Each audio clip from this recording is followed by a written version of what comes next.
আজকের ভিডিওয়ে আমি মাধ্যমিক 2025-এ পশ্চিমবঙ্গ মধ্যশিক্ষা পর্ষদের ভৌতবিজ্ঞানের 237 নম্বর পেজের বিভাগ ক ও বিভাগ খ এর অ্যান্সারগুলো করে দেবো। তো বন্ধুরা, তোমরা যারা এখনও পর্যন্ত আমার চ্যানেলটা সাবস্ক্রাইব করে ওঠোনি, তো অবশ্যই আমার চ্যানেলটা সাবস্ক্রাইব করে দিয়ে পাশে বেল আইকন বাটনটা অন করে দাও আর তোমার বন্ধুদের মধ্যে আমার চ্যানেলের লিঙ্কটা শেয়ার করে দাও। তাহলে চলো আমি চটপট ভিডিওটা শুরু করে দিই। তোমরা কোশ্চেন অ্যান্সারগুলো করে নাও, কারণ সময় বেশি নেই, সময় খুবই কম। এরই মধ্যে তোমাদের যে কোশ্চেনগুলো হয়নি সেই কোশ্চেনগুলো অবশ্যই করে নিতে হবে, যেগুলো হয়ে গেছে সেগুলো তোমাদেরকে রিভাইজ করে নিতে হবে। তাহলে চলো আজকের ভিডিও আমি শুরু করে দিই। তোমাদের কাছে আমি 237 নম্বর ভৌতবিজ্ঞানের পেজ নিয়ে চলে এসেছি।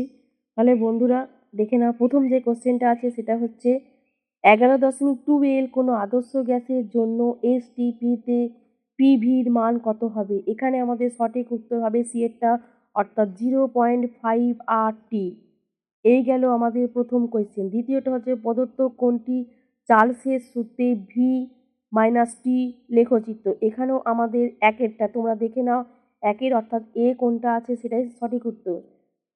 3 নম্বরে দেখো আছে গ্রিন হাউস গ্যাস হিসাবে পৃথিবীর উষ্ণতা বৃদ্ধির জন্য নিচে কোন গ্যাসটির অবদান সব থেকে বেশি।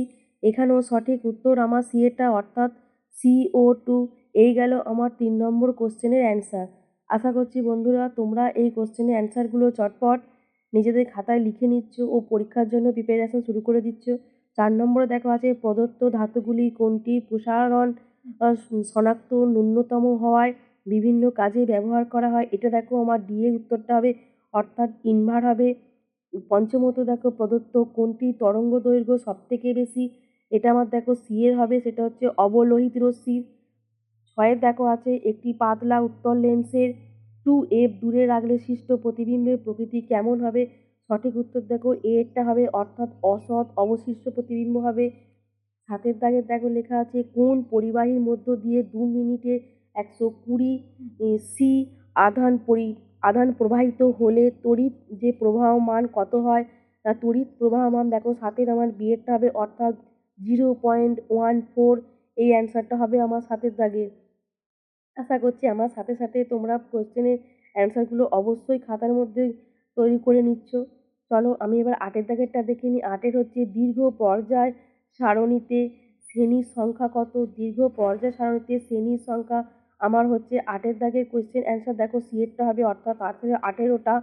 এবার 9-এর দাগের কোশ্চেন দেখো, যে লেখা আছে পরিবাহী রোধ, এই পরিবাহী রোধ ও পরিবাহীতে তড়িৎ প্রবাহের সময় অপরিবর্তিত থাকলে পরিবাহীতে উৎপন্ন তাপ ও যে প্রবাহ মাত্রা তার সম্পর্ক কি।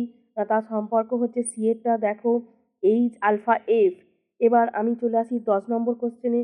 দেখো তেজস্ক্রিয় মৌল থেকে নির্গত বিটা রশ্মি হলো আমার দেখো কোশ্চেন অ্যান্সার এ, অর্থাৎ ইলেকট্রনের স্রোত। এই গেল আমার 10 নম্বর কোশ্চেনের অ্যান্সার। এরপর বন্ধুরা চলে এসো আমি 11 নম্বর কোশ্চেনের অ্যান্সারটা দেখে নেব। দেখো প্রদত্ত কোন যৌগটি গঠনের ক্ষেত্রে অষ্টক নীতি মানা হয় না। সঠিক উত্তর দেখো বিয়েরটা হবে, অর্থাৎ LH হবে এর 11 দাগের সঠিক উত্তর। এরপর বন্ধুরা আমি 12 দাগের কোশ্চেনের অ্যান্সারটা তোমাদেরকে বলে দেবো। চটপট তোমরা 12 দাগের কোশ্চেনের অ্যান্সারটা মিলিয়ে নাও। দেখো 12 দাগের আমাদের কোশ্চেন রয়েছে,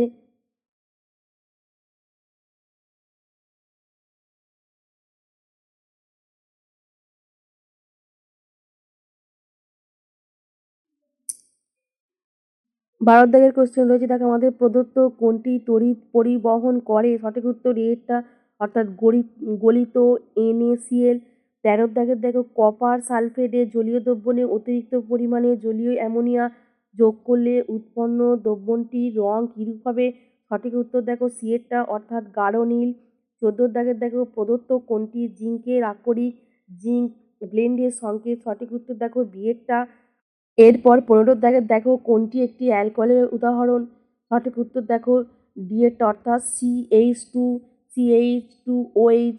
এই গেল আমার বিভাগ ক, অর্থাৎ এ বিভাগের কোশ্চেনের অ্যান্সার। এবার বন্ধুরা আমি তোমাদেরকে বিভাগ খ অর্থাৎ বি বিভাগের অ্যান্সারগুলো করে দেব। গ্রুপ বি এর প্রথম কোশ্চেন, জীবাশ্ম জ্বালানির বিকল্প একটি জ্বালানির উল্লেখ করো। সঠিক উত্তর হবে তোমাদের বায়ো মাস শক্তি। দ্বিতীয় দেখো লেখা আছে বায়ুমণ্ডলের উষ্ণতা বৃদ্ধি করে এমন একটি গ্যাসের নাম।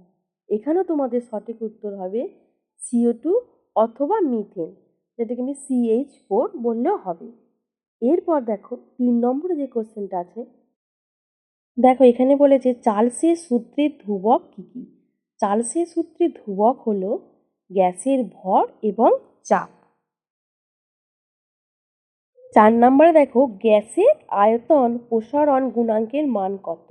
এখানে আমার উত্তর হবে 1/273 ডিগ্রি C-1। 5 নম্বরে দেখো গোলীয় দর্পণে মেরু বলতে কী বোঝায়। গোলীয় দর্পণের মধ্য বিন্দুকে মেরু বলে। এরপরে দেখো আমি 6 নম্বরের কোশ্চেন। 6 নম্বরে দেখো আমার আছে প্রতিসরণের ক্ষেত্রে আপাতন কোণ ও প্রতিসরণ কোণ যথা 45 ডিগ্রি ও 30 ডিগ্রি হলে কৌণিক চ্যুতির মান কত হবে। এখানে আমার উত্তর হবে 15 ডিগ্রি।